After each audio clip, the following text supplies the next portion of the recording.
Le 2 octobre, c'est notre indépendance. L'indépendance de notre pays, la Guinée. Je voudrais, au nom de notre président, de l'ensemble des responsables, des militants et sympathisants, féliciter le peuple de Guinée et une pensée pour les pères de l'indépendance. Nous avons été fiers d'avoir l'indépendance le 2 octobre. Mais avant le 2 octobre, il y a eu le 28 septembre. Le 28 septembre, c'est l'ensemble des Guinéens, sans distinction. Pas de Peul, Malinké, Soussou, Forestier, c'est tous les Guinéens qui ont voté non. Comme pour dire que chaque fois que les Guinéens décident de se mettre ensemble pour un objectif, l'objectif est atteint. On avait donné un exemple à l'Afrique, parce que c'est l'ensemble des Guinéens qui ont voté non le 28 septembre, qui a permis l'indépendance le 2 octobre. Malheureusement. Et on se rend compte que chaque fois que les Guinéens sont divisés, chaque fois que les Guinéens ne s'entendent pas, les conséquences sont énormes. Le 26 septembre 1958, les Guinéens se sont mis ensemble. Ils ont dit non. Puisque les mêmes Guinéens, le 28 septembre 2009, n'étaient pas d'accord. Puisque rien n'a été créé pour qu'on se mette d'accord. Les conséquences du 28 septembre 2009, c'est que nos sœurs, nos filles, nos mamans, nos frères ont perdu la vie. Les femmes ont été violées. On a jeté des Guinéens dans les fosses communes. Il y en a qui sont devenus handicapés. Il y a des femmes qui ont été infectées par le VIH. Ce traumatisme, on se pose la question de savoir qu'est-ce qu'on doit fêter. Autant qu'on a été fiers du 28 septembre 1958, mais quand on pense au 28 septembre 2009, on est triste. Parce que ça, ceux qui étaient au SAD ne pouvaient pas imaginer qu'on était capable de faire ça à nos sœurs, à nos mamans. Chaque fois que le 28 septembre arrive, c'est une date pénible. Au lieu qu'on se rappelle de ce qu'on a vécu en 58, on se rappelle de ce qui s'est passé en 2009. C'est triste. J'espère que nous allons tirer les leçons de ça pour comprendre une bonne fois pour toutes que la Guinée nous appartient, que personne, comme certains le disent, n'a le titre foncier de la Guinée. Pour que ça marche, il faut qu'on se mette ensemble. C'est la leçon qu'il faut tirer. Nous avons pour thème aujourd'hui l'éducation nationale. Vous savez, le 3 octobre, c'est l'ouverture. On est obligé de s'arrêter et de faire le bilan. Qu'est-ce qu'on constate? Il y a un manque de table-banc. 235 000 en tout qui manquent. Il y a 18 700 enseignants qui manquent, notamment 200 à Kirouane, 320 à Gawal, dans la ville de Maïk Kadija, qui n'est pas là, qui est à Dakar, dont l'enfant est malade. Une pensée pour elle.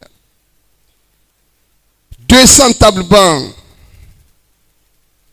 Non, je vais dire 200 enseignants à Dinguiraï,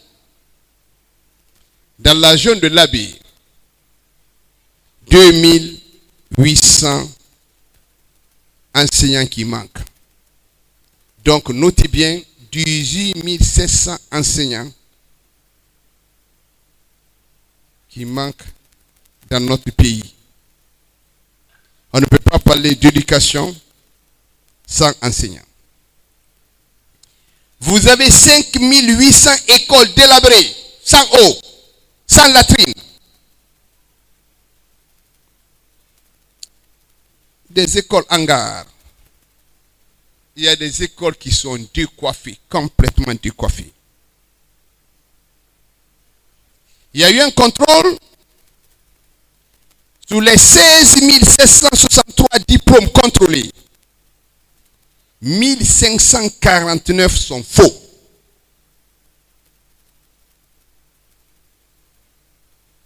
Dans tous les pays au monde.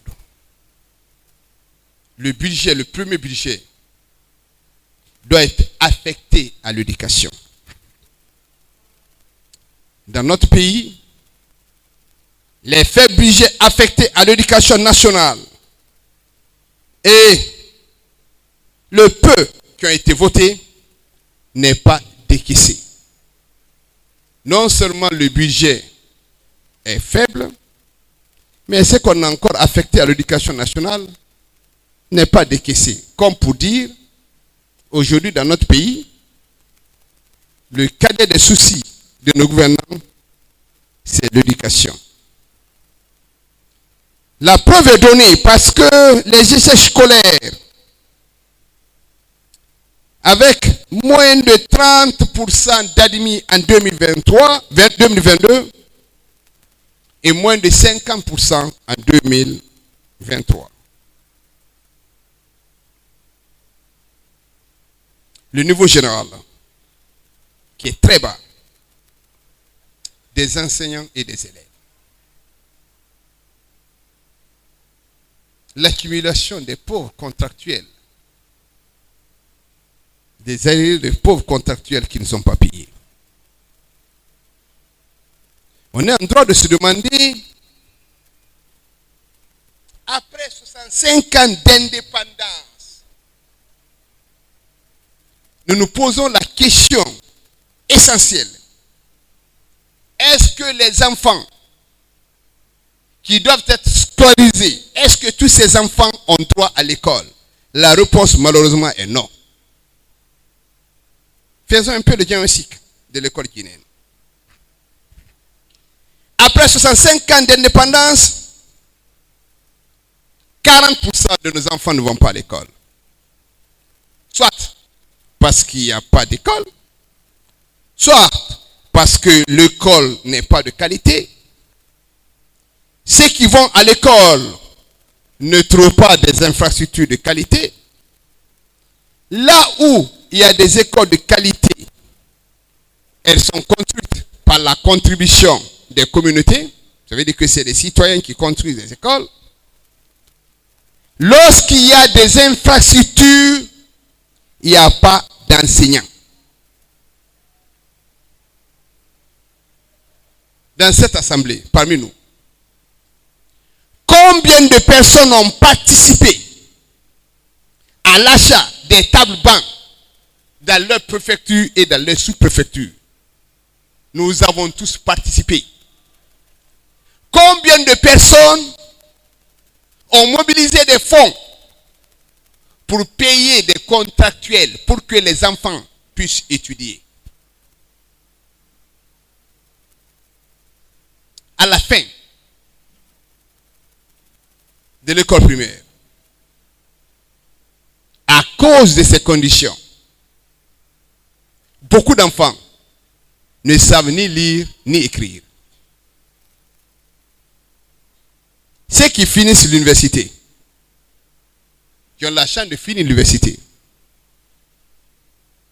c'est comme si c'était un crime d'être universitaire dans ce pays. Quand tu finis l'université, tu n'as pas de travail.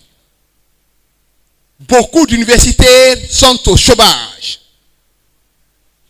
Les parents te payent. Tu rentres à l'université. Tu finis ton cursus. Tu sors. Tu n'as pas là où travailler. La majorité de ces universitaires, c'est eux qui prennent la route du Sahara parce qu'ils sont dans le désespoir. Rien n'est plus gênant pour un enfant que de voir tes parents, ta mère et ton père. Tu as fini l'université. Tu as étudié dans des conditions difficiles. Ils se sont battus pour que tu rentres à l'université. Et en fin de compte, tu as son diplôme, tu n'as pas de travail. Tu ne peux pas aider tes parents. Tu ne peux pas chercher la bénédiction. La majeure partie de ces universitaires sont obligés de prendre la mer. Beaucoup meurent pour pouvoir sauver leur honneur et leur dignité.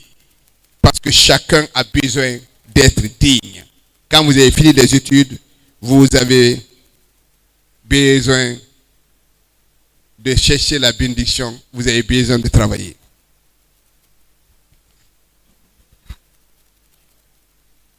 Et quand vous prenez les jeunes migrants en Europe, vous regardez le pourcentage.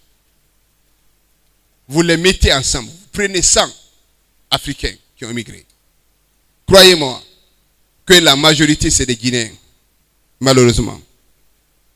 Ces Guinéens-là dépassent même les citoyens de certains pays qui sont en guerre. Voilà le constat.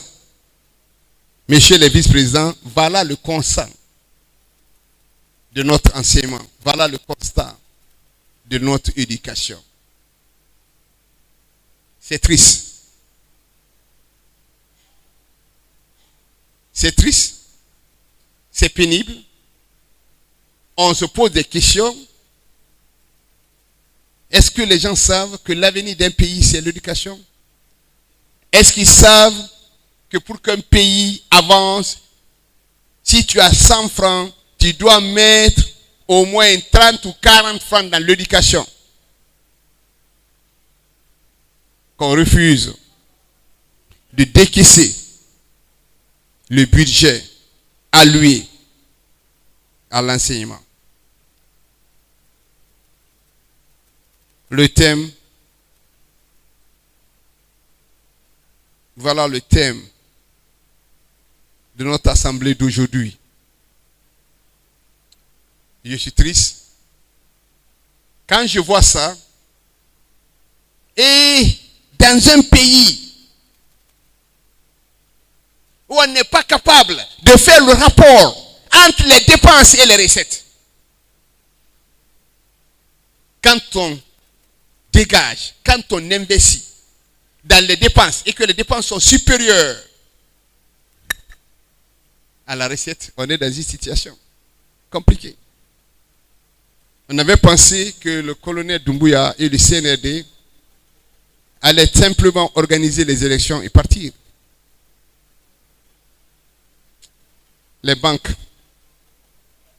on demande aux banques primaires de venir au secours. Ça doit effrayer l'ensemble des Guinéens. Dans un pays où on est capable de donner des milliards aux artistes pour organiser des concerts. Je vais le dire ici et clairement et dire à l'ensemble des militants, n'attaquez jamais un artiste. Si on donne des milliards aux artistes, les artistes ont le droit de faire des concerts. Si on donne l'argent, les artistes n'ont qu'à faire le concert. Ceux qui donnent, c'est eux qui ne connaissent pas la valeur de l'argent qu'ils donnent, mais ce n'est pas la faute des artistes. On ne peut pas attaquer un artiste qui a chanté parce qu'il a fait un concert. C'est comme si vous venez à la station d'essence, vous voulez mettre du carburant dans votre voiture, vous payez 10 litres, le monsieur vous met 10 litres. L'artiste vit de son art. Si le gouvernement appelle 2 ou 3 artistes et donne 10 milliards pour dire organisez-nous un concert, n'attaquez pas les artistes. Ils n'ont qu'à prendre les 10 milliards et bouffer, c'est leur argent. Parce que le jour où le pouvoir va changer, celui qui va arriver, s'il les appelle, il donne 5 milliards pour un concert, il va encore faire le concert. Parce que ce n'est pas eux qui obligent.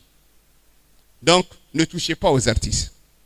Dans un pays normal, On ne peut pas refuser de payer des contractuels et mettre de l'argent pour faire des concerts. On ne peut pas refuser de payer des contractuels ou refuser de décaisser l'argent de l'éducation et organiser une réception pour l'arrivée du président qui est venu de New York. On ne peut pas le faire. Mais on avait pensé que le colonel Doumbouya devait savoir que la mission principale du CNRD, c'est d'organiser les élections pour le retour à l'ordre constitutionnel. Maintenant, s'ils veulent faire des routes, ça commence à être compliqué parce qu'on demande déjà l'argent au niveau des banques. J'ai bien peur que demain on se retrouve avec les planches à billets. L'histoire du Zaïre est connue. On est obligé de mettre, le jour où on va commencer à mettre des sacs d'argent pour aller acheter de l'argent, pour faire la dépense. Parce que moi j'ai été à Zimbabwe avec un frère et un ami. J'étais en mission à Zimbabwe, je suis descendu dans le restaurant. J'ai vu $65,000. Le grand frère m'a dit, tu restes ici, tu es mort. Tu as vu le prix? $65,000. On est monté dans la chambre, je suis allé me coucher, mais j'avais faim. Je suis encore redescendu parce que lui, il était plus âgé que moi, c'était un pharmacien. Il m'a dit, $65,000, toi tu vas payer ça pour manger. Je suis remonté, je suis redescendu. Ça me faisait 10 €. $65,000 à l'époque zimbabwéenne. Ça, c'est les inconvénients de la planche à billets. C'est les inconvénients de ne pas faire le rapport entre recettes et dépenses. C'est les inconvénients de vouloir faire quelque chose qui n'est pas ta mission. La mission, je dis encore, du CNRD n'est pas de faire des routes, n'est pas de faire des barrages, n'est pas de donner de l'électricité. La mission principale, c'est d'organiser les élections pour le retour à l'ordre constitutionnel. La mission n'est pas de faire des concerts. La mission, c'est le retour à l'ordre constitutionnel. La mission n'est pas de faire des réceptions, c'est le retour à l'ordre constitutionnel. La mission n'est pas d'interdire aux partis politiques de faire des manifestations, c'est le retour à l'ordre constitutionnel. C'est ça leur mission. C'est ça leur mission parce qu'ils ont 24 mois, on n'a aucune visibilité. Je voulais m'arrêter là et dire bonne fête au nom du président Cellou Dalein, dire aux enseignants contractuels que nous sommes de cœur avec eux, demander le Tout-Puissant Dieu qu'il sauve notre pays, il sauve l'éducation de notre pays et Dieu aide les enseignants guinéens qui souffrent parce que dans un autre pays, dans tous les pays au monde, les patrons des patrons, c'est les enseignants. Les gens se battent pour être des enseignants. Dans ce pays, on a dévalorisé même le poste de ministre. Même le poste de ministre est dévalorisé. Il est tellement dévalorisé que même certains pensent être Premier ministre. C'est triste, c'est dommage pour notre pays. Je vous remercie.